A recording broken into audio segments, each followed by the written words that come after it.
Salam jumpa pemirsa, kembali lagi di Agropolitan News hari ini. Selain dua berita tadi, kami akan menyajikan berita yang terkini dan menarik lainnya dari wilayah Malang Raya. Bersama saya Rifda Mutia, berikut Agropolitan News selengkapnya.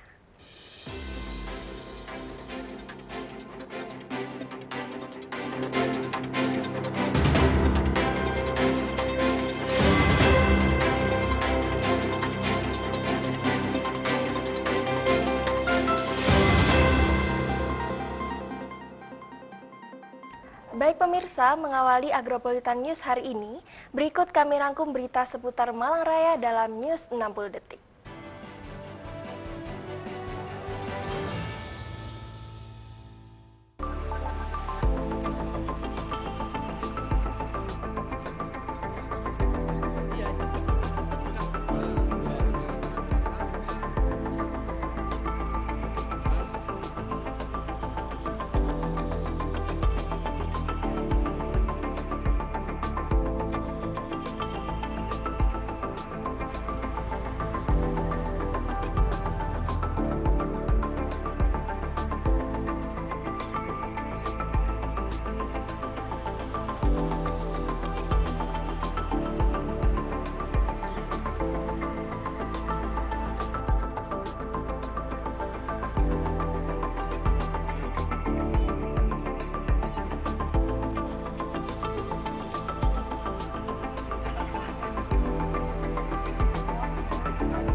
Hujan deras yang mengguyur Kota Batu kemarin siang mengakibatkan terjadinya banjir lumpur di Dusun Beru, Kecamatan Bumiaji, Kota Batu.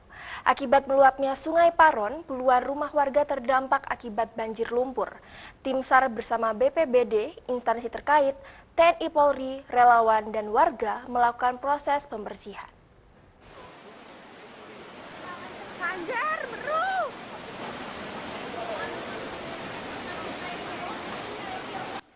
Hujan deras yang mengguyur Kota Batu pada Jumat siang sekitar pukul 13.30 waktu Indonesia Barat mengakibatkan terjadinya banjir lumpur akibat meluapnya Sungai Paron di Dusun Beru, Kecamatan Bumiaji, Kota Batu. Banjir lumpur ini sempat direkam oleh warga dan berada di media sosial, memperlihatkan terjadinya luapan air bercampur lumpur berwarna kecoklatan pekat dan meluap memasuki rumah warga dan jalan di kawasan Dusun Beru. Akibatnya akses jalan di Dusun Beru menjadi terganggu akibat tebalnya lumpur bercampur material sampah. Warga bersama tim SAR, BPBD, TNI Polri, dan instansi terkait lainnya melakukan pembersihan rumah dan jalan-jalan agar bisa segera normal dan dapat dilintasi kembali. TNI Polri dan instansi terkait lainnya melakukan pembersihan rumah dan jalan-jalan agar bisa segera normal dan dapat dilintasi kembali. Menurut salah seorang SAR bela negara menjelaskan banjir lumpur ini terjadi karena meluapnya Sungai Paron yang terjadi hampir setiap musim penghujan, tetapi biasanya tidak separah sekarang. Banyaknya sampah yang hanyut dan menutupi pintu cek dam di Dusun Beru menjadi salah satu faktor penyebab luapan air dan akhirnya banjir.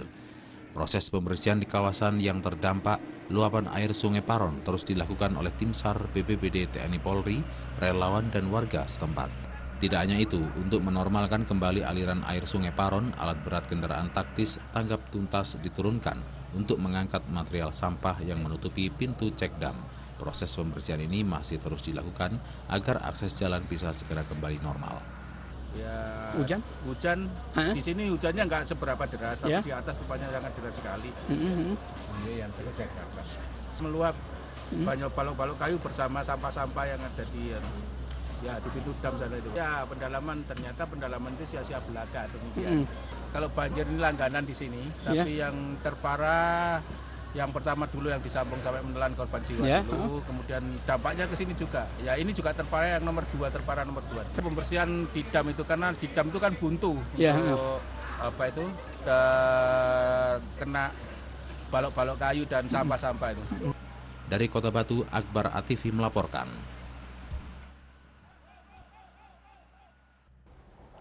Akibat meluapnya aliran air bercampur lumpur dan sampah ke badan jalan, arus kendaraan menghubungkan Batu dan Karangploso terganggu. Saat proses pembersihan berlangsung, arus kendaraan berhenti total serta antrian panjang kendaraan terjadi. Jumat sore 8 Desember 2023.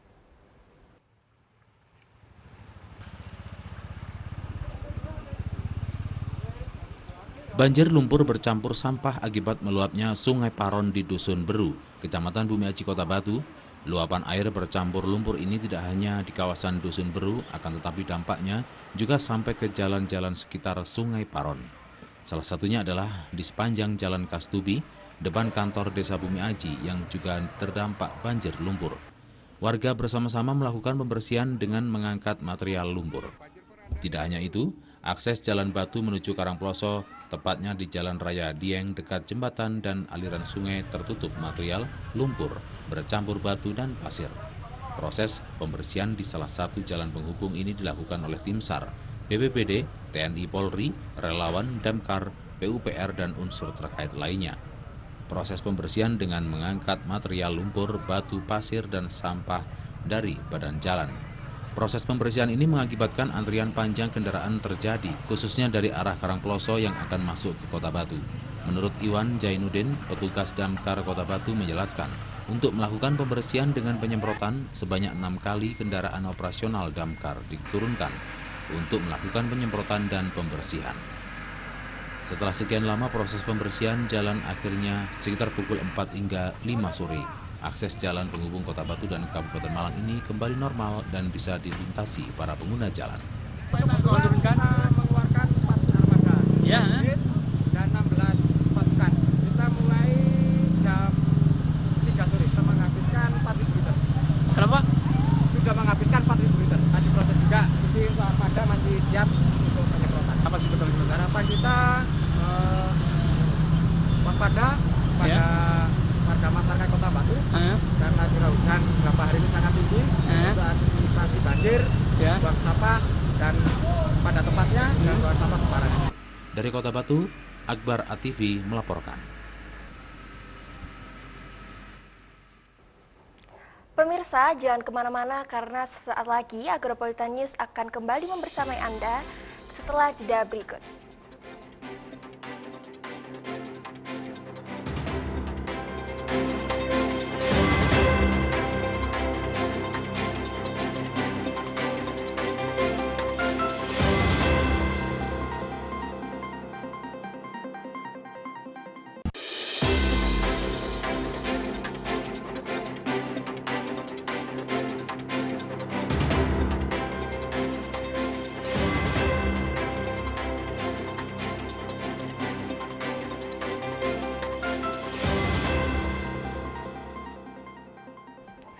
Baik pemirsa, kembali lagi bersama kami. Terima kasih telah setia di Agropolitan News.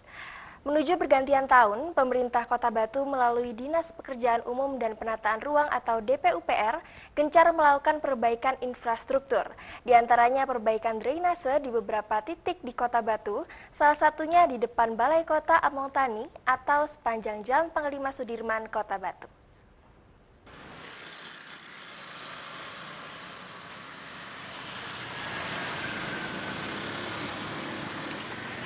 Menuju pergantian tahun, pemerintah Kota Batu melalui Dinas Pekerjaan Umum dan Penataan Ruang (DPUPR) gencar melakukan perbaikan infrastruktur, di antaranya perbaikan drainase di beberapa titik di Kota Batu. Salah satunya di depan Balai Kota Amung Tani atau sepanjang Jalan Panglima Sudirman, Kota Batu. Proyek ini tidak hanya dilakukan untuk perbaikan dan pembersihan drainase, tetapi juga dilakukan pelebaran jalur pedestrian yang ada di atas drainase tersebut. Pelebaran ini dilakukan sepanjang 600 meter dan lebar 3,5 meter. Jalan pedestrian nantinya juga akan dipercantik dengan sistem concrete stem dan akan dipasangi beton-beton bermotif.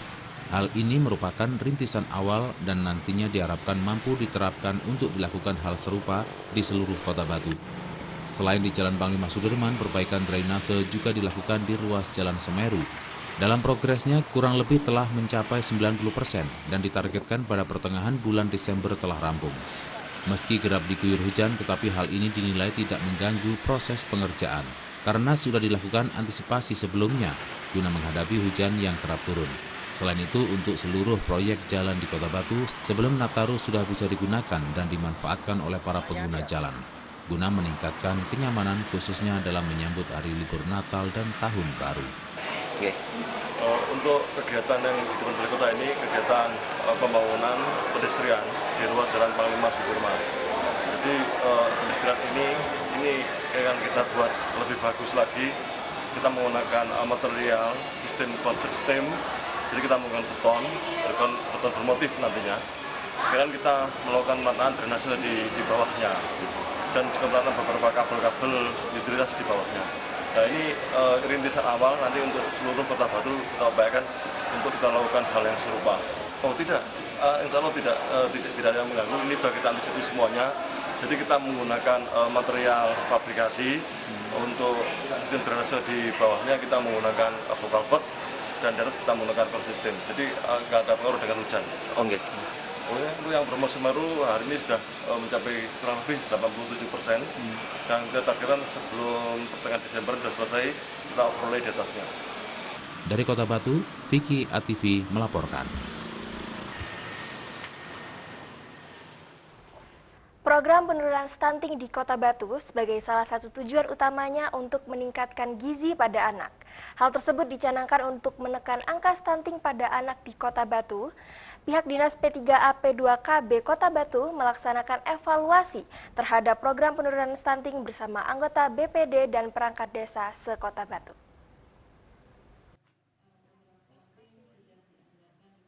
Monef hasil bulan timbang atau mungkin bisa menganggarkan rebuk stunting gitu ya Pak Kadis ya. Dalam penanganan stunting pada anak di Kota Batu telah dilakukan beberapa upaya yang sudah dilakukan oleh pihak terkait. Di antaranya pendampingan, tambahan menu gizi pada anak maupun edukasi kepada masyarakat tentang bagaimana penanganan stunting itu sendiri. Dalam acara evaluasi pelaksanaan percepatan penurunan stunting tingkat desa dalam lingkup Kecamatan se-Kota Batu yang digagas oleh Dinas P3AP2KB dan dihadiri oleh seluruh BPD maupun perangkat desa se-Kota Batu yang diselenggarakan di Studio 2 LPPL ATV.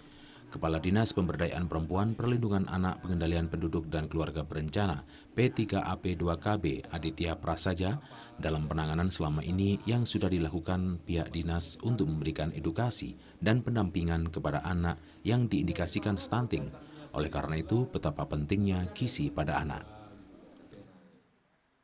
Ya, kalau pendekatan penanganan ya atau percepatan penurunan stunting kan ada dua, satu spesifik yang itu di bidang kesehatan dan sensitif untuk yang non kesehatan. Jadi kan faktor-faktornya macam-macam yang kemudian menimbulkan masalah anak tersebut tidak mendapatkan asupan gizi yang cukup untuk tumbuh kembang anak. Nah ini yang di Kota Batu sebenarnya macam-macam penyebabnya, tapi yang paling utama adalah nutrisi itu tidak didapatkan oleh anak untuk tumbuh kembangnya. Jadi mungkin dari pola makan dan pola asuh, utamanya di situ. Dan ada faktor-faktor penyerta yang lain seperti sanitasi, atau mungkin ada penyakit penyerta, atau mungkin ketidakmampuan keluarga untuk memberikan nutrisi yang bergizi dan berimbang untuk anak. Untuk Dinas Pemberdayaan kita di seks spesifik juga ada bermitra dengan Dinas Kesehatan dan sensitif. Utamanya yang menjadi strategi kami adalah meningkatkan kehadiran balita ke posyandu, karena disitulah bisa dicek perkembangan atau pertumbuhan anak tersebut. Jadi pada saat anak tersebut di posyandu ditimbang mungkin 2 bulan tidak naik, 3 bulan tidak naik, atau naik tetapi lebih rendah dari yang seharusnya pada kelompok umur, itu yang perlu didampingi untuk mendapatkan asupan gizi yang cukup. Dan ada masalah apa yang harus diasesmen sehingga dicarikan solusi. Dari Kota Batu, Budi Yulianto, ATV melaporkan. Pemirsa, jangan beranjak dari tempat duduk Anda karena Agropolitan News akan segera hadir kembali setelah jeda berikut.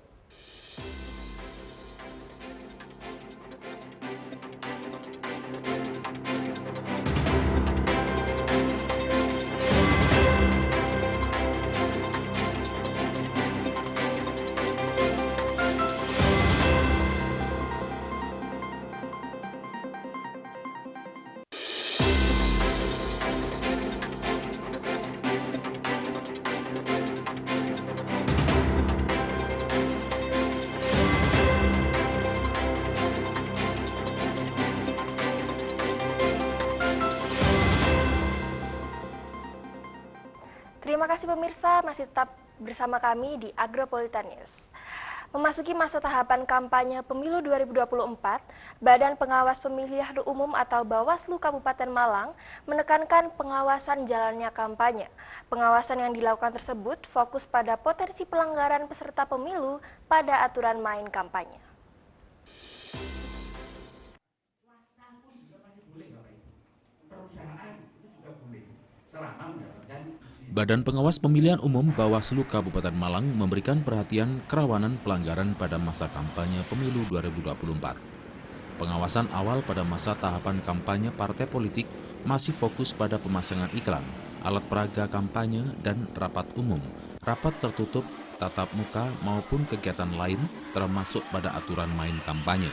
Anggota Bawaslu Kabupaten Malang, Koordinator Divisi Penanganan Pelanggaran Data dan Informasi Abdul Alam Amrullah menegaskan terkait ketentuan dan larangan dalam kegiatan kampanye yang dilakukan, seperti halnya pemasangan alat peraga kampanye yang harus mengindahkan ketentuan perundang-undangan serta etika dan estetikanya.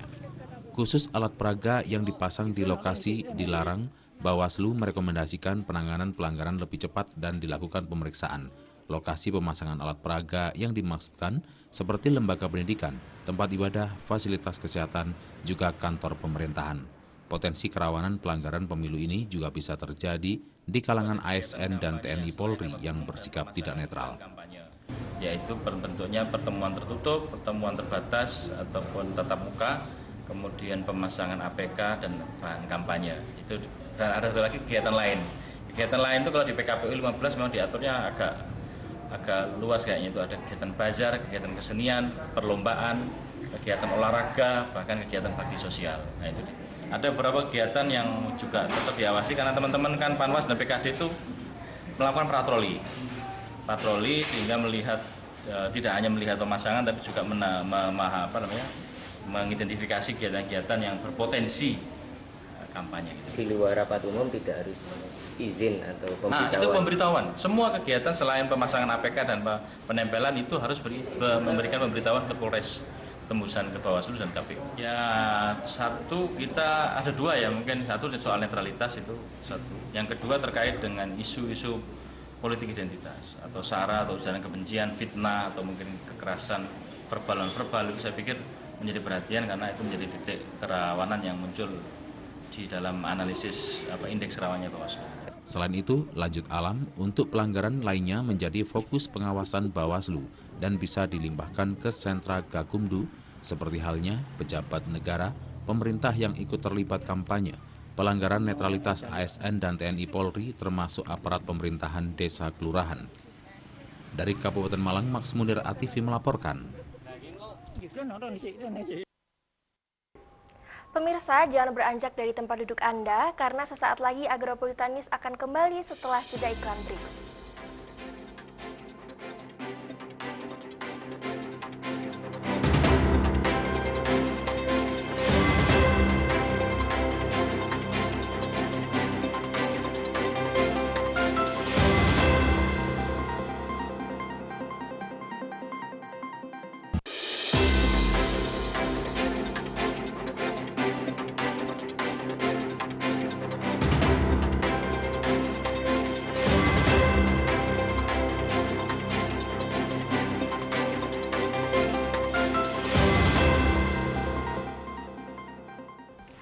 Pemirsa, terima kasih masih bersama kami di Agropolitan News. Pemirsa, terdapat wisata kuliner yang menawarkan nuansa Jawa dan menawarkan konsep back to nature dengan background view pegunungan yang indah di Kota Batu, yakni wisata dusun kuliner yang terletak di Jalan Raya Junggo, Desa Tulungrejo, Desa Bumiaji, Kota Batu. Meski terbilang masih baru, namun wisata tersebut sudah menjadi jujukan pecinta kuliner yang berkunjung ke Kota Batu.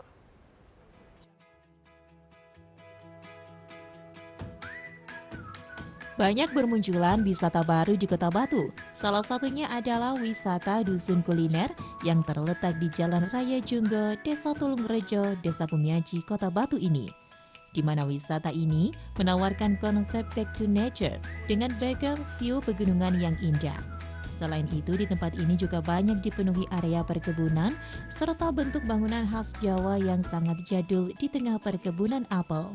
Menariknya di tempat ini, di setiap menunya memiliki bangunan rumah khas Jawa yang diberi nama dengan gunung-gunung yang ada di Jawa Timur, seperti Panderman, Welirang, Arjuna, dan masih banyak lagi. Di setiap bangunan yang memiliki nama sendiri memiliki menu tersendiri. Tak hanya itu saja, tempat ini juga memiliki fasilitas penunjang seperti omah dolan, permainan tradisional anak serta kolam pancing, serta petik apel saat berbuah di musim panen. Meski terbilang masih baru, namun tempat ini sudah menjadi jujukan pecinta kuliner yang berkunjung ke Kota Batu, serta mendapat antusias pengunjung untuk sejenak melepas lelah dan menikmati menu khas yang ditawarkan di tempat ini. Adapun menu andalan di tempat ini yakni sego sambal dengan jenis sambal cumi dan sambal paru, serta berbagai minuman tradisional lainnya. Sementara untuk harga menu makanan dan minuman di wisata dusun kuliner ini ditawarkan mulai dari Rp12.000 hingga Rp28.000 saja. Ditambah dengan nuansa Jawa dan pemandangan alam perkebunan di bawah lereng pegunungan, tentunya membuat para pengunjung betah dan ingin berlama-lama di wisata ini. Terlebih kedepannya, tempat ini berencana akan menambahkan berbagai fasilitas penunjang bagi wisatawan. Jadi kita konsepnya di sini memberikan nama-nama omah dengan nama gunung karena kita dikelilingi oleh gunung-gunung yang ada di Kota Batu. Dan nantinya kita akan bertambah untuk mengembangkan wisata dusun kuliner ini dengan adanya omah dulunan yang ada di belakang saya. Itu konsepnya nanti untuk permainan tradisional anak-anak, dan yang di atas juga ada Welirang dan Arjuna, omah Welirang dan omah Arjuna. Itu nantinya kita masih konsep untuk yang ada di atas. Dari Kota Batu, Violan Ikwanda, ATV melaporkan. Dan pemirsa, berikut adalah perakiraan cuaca hari Minggu 10 Desember 2023 untuk daerah Malang Raya dari Badan Meteorologi, Klimatologi, dan Geofisika BMKG Stasiun Klimatologi Kelas 2 Malang.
Informasi tersebut sekaligus menutup Agropolitan News edisi hari ini.